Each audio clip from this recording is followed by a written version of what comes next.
Praise the Lord. Very good morning to you all. அந்த காலை வேளையிலும் உங்களை பார்ப்பதில் மிகுந்த சந்தோஷம் அடைகிறேன்.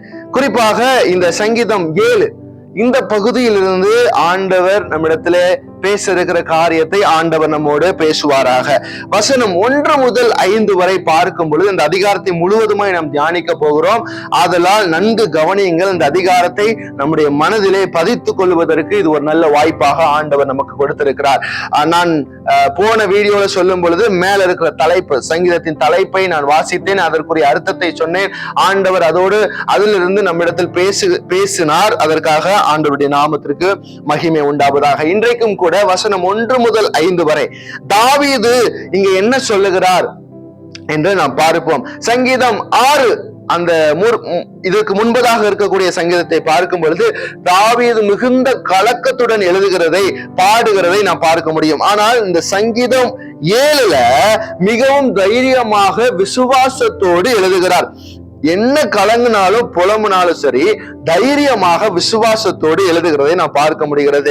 வசனம் 1 முதல் 5 வரை பார்க்கும் பொழுது தாவீது பாதுகாப்புக்காகவும் தன் நிரபராதி என்பதை நிரூபிப்பதற்காகவும் பாடுகிறார்கள். இங்கே பார்க்கும் பொழுது தாவீதை ஒரு பொய் குற்றச்சாட்டினால் இவருக்கு அநீதியான ஒரு காரியத்தை செய்ய நினைக்கிறார்கள். அந்த கூஷ் என்ற ஒரு நபர் என்று சொன்னேன் பார்த்தீங்களா, அந்த கூஷ் என்ற நபர் இவருடைய வாழ்க்கையில யாரோ ஒருவர் அப்படி இருக்கிறார் என்று அங்கே நான் பார்க்க முடிகிறது. தாவீது பாதுகாப்புக்காகவும் தன் நிரபராதி என்று நிரூபிப்பதற்காகவும் பாடுகிற சங்கீதம் தான் இந்த சங்கீதம். தன் எதிரிகள் தன்னை வெறுத்து தன்மேல் பொய் குற்றங்களை சுமத்தும் பொழுது அவர் மனிதனை நம்பாமல், இதை நம்ம நல்லா புரிஞ்சுக்கணும், மனிதனை நம்பாமல் கர்த்தரை முழுவதுமாய் சார்ந்து அவரை எல்லா இடங்களிலும் விடுவிக்கவும் தன்னை விடுவிக்க ஆண்டவரிடத்தில் விசுவாசத்தோடு ஜபங்களை ஏறெடுக்கிறதை நான் பார்க்க முடிகிறது. அவன் தவறு செய்யவில்லை, நான் ஒரு பரிசுத்தவான், நான் அப்படி என்று அவர் சொல்லவில்லை. நான் தவறு செய்திருந்தால் எனக்கு அதனுடைய நியாயம் நிறைவேறட்டும் என்று அறிக்கை செய்கிறதையும் நான் பார்க்க முடிகிறது. நான் பாவம் செய்யாத பரிசுத்தமானவன் என்று அவன் சொல்லவில்லை. பொய்யான குற்றச்சாட்டு, இந்த குற்றச்சாட்டு காரியங்களை நான் செய்யவில்லை என்று அங்கே கூறுகிறதை பார்க்க முடிகிறது. தனக்கு எதிரான சோதனையிலும் அவர் மேல் நம்பிக்கை வைத்து அடைக்கலமான அவரை பற்றி கொண்டார் என்று நாம் இந்த 1 முதல் 5 வசனத்திலே நாம் பார்க்க முடிகிறது.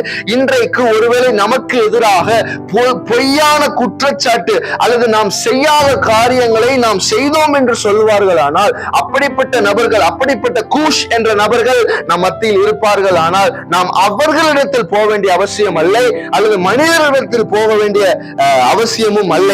இங்கே தாவீது செய்தது போல ஆண்டவரிடத்தில் முழுவதுமாய் சார்ந்து தனக்கு எதிரான சூழ்நிலையிலும் அந்த சோதனையிலும் அவர் மேல் நம்பிக்கை வைத்து அடைக்கலமான அவரை பற்றி கொண்டது போல நாமும் அவரை பற்றி கொள்வோம், அவரிடத்தில் சொல்லுவோம், அவரிடத்தில் பேசுவோம்.